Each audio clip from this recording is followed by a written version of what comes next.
मैं सब कुछ जान चुका हूं अली। जिन चीजों से गुजरी है हमारा, मैंने उसे बहुत करीब से देखा है। जो कुछ उसकी बेटी ने किया है बिल्कुल बर्दाश्त के काबिल नहीं है। भाई आप थोड़ा ज्यादा गुस्सा हो रहे हैं, थोड़ा पुरसुकून हो जाए, ठंडे दिमाग से सोचें। कोशिश कर रहा हूं मैं।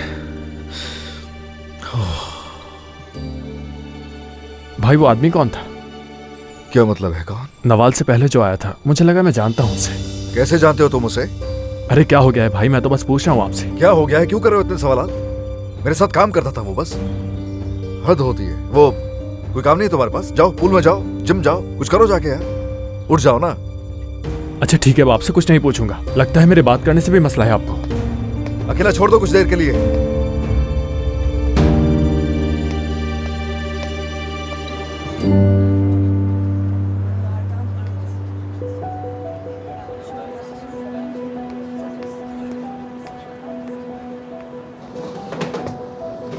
कैसी हैं आप? ठीक हूँ मैं। बात हुई है? कहाँ पर है वो?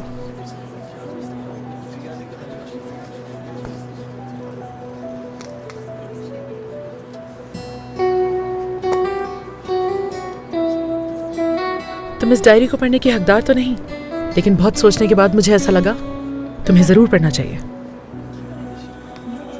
लेकिन इसमें है क्या? एक कम उम्र लड़की की कोशिशें और वो तकलीफ हैं जो उसने अकेले झेली। उन्होंने कॉल की थी क्या? उन्होंने कहा है कि वो मुझसे मिलना नहीं चाहती? वो आखिर ऐसा क्यों चाहेंगी नवाल? माँ है वो तुम्हारी, लेकिन उनसे मिलने से पहले तुम्हारे लिए ये जानना जरूरी है कि इस डायरी में क्या लिखा है।